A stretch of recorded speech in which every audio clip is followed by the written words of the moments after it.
Horizons Gaming. My name is Ben. Today we are going to restart Suzerain. So after the new update, I lost like all my saves from the old playthrough, so we're just gonna have to start this over again. I mean, it's honestly kind of fine with me because I really want to see what this new update has anyway. So I'm gonna kind of wing it a little bit here, but the idea is to go for a reformist run, probably with a little bit of communist tendencies.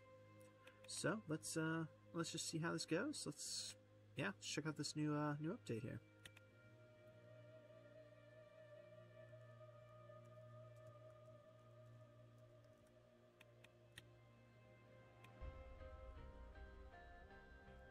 Awesome. Okay. So let's see here. We've got a whole bunch of new options here. Okay, I don't know what this means. This mode disables manual saving and enables achievements. Oh, okay. So that's basically just like the normal mode then. Sweet. Alright. Alright, anyway, let's see here. So Republic of Sworland, main story. Government, Presidential Republic, population 37 million. Economy, intercession, regional influence, major power, starting date 1954. Anton Rayne has been elected the 4th President of Sworland amidst deep recession. Demands reforms and external pressures. Nice. Alright.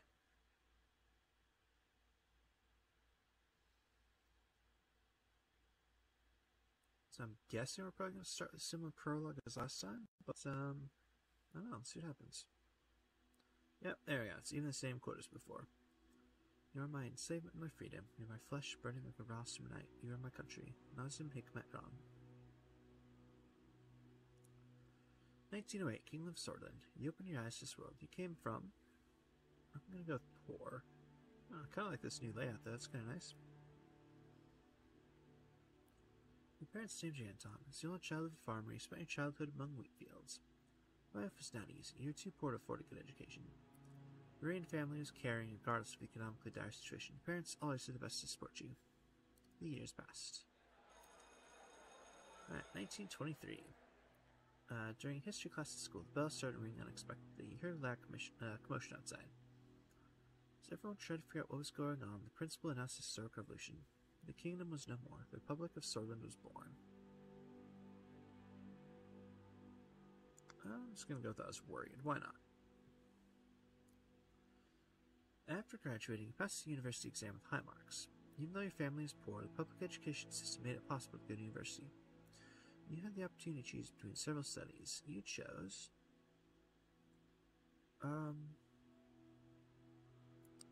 let's see, I think I'm gonna go with law again? I'm not sure. I know, well, if...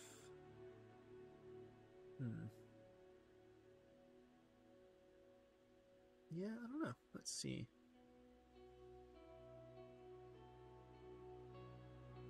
Yeah, let's, well, you know what? We always go with law, so...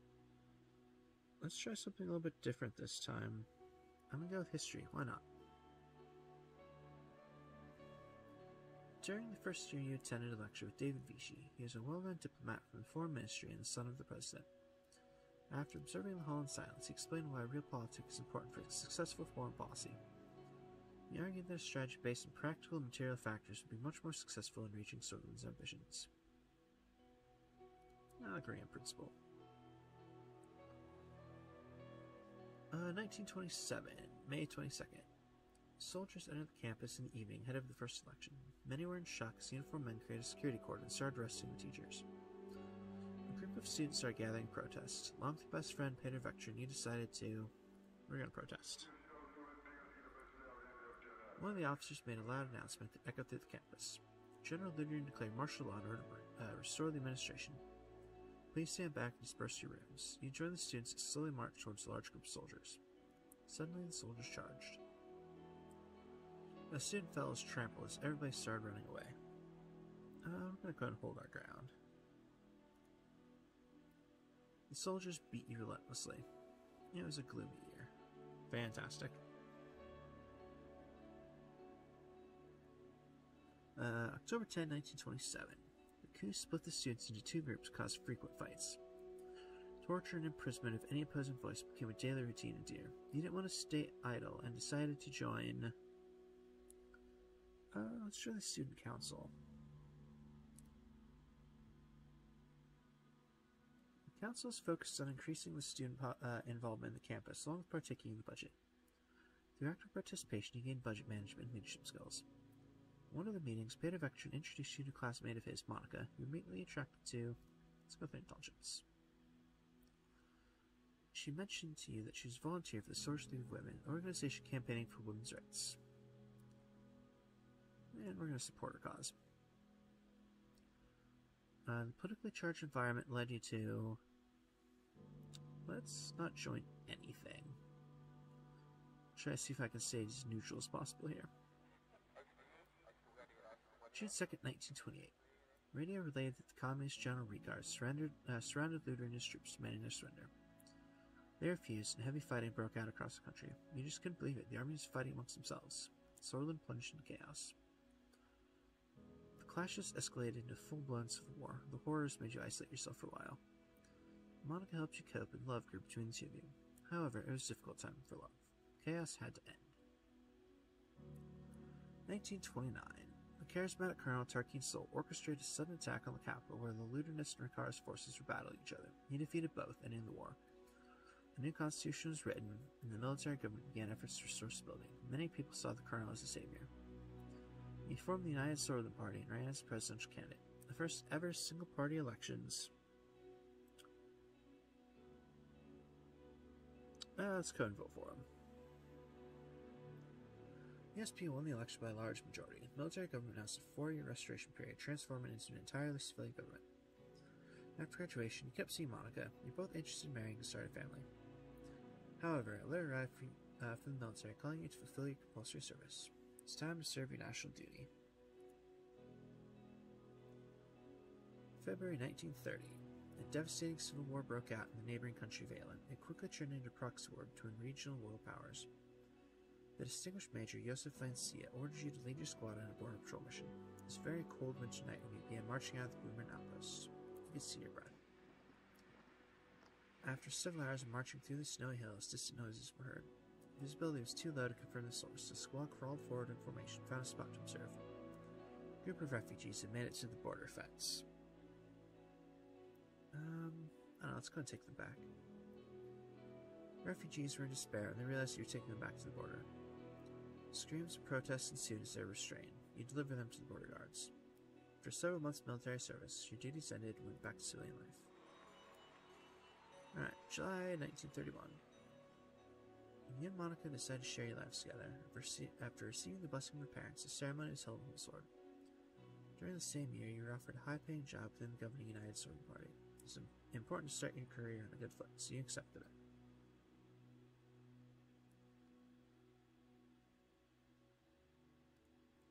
Yeah, we're going to work for the good of the country here. 1931. You became the foreign policy assistant to one of the more experienced members of Assembly. You worked long and hard, reviewing dozens of foreign policy plans late into the night. You're climbing the ladder. At 1933, Tarkin Sol gave amnesty to the remaining factions of the Civil War and chose de-escalation and appeasement. The institutions and symbols of the former kingdom were slowly replaced. His government launched several new initiatives such as the citizen-funded bills program to revitalize the economy, a social labor initiative to help rebuild and improve society, and a large dam project to solve the energy crisis. The first multi-party elections in the history of Sodom were held. President Tarkin Sol was elected once more.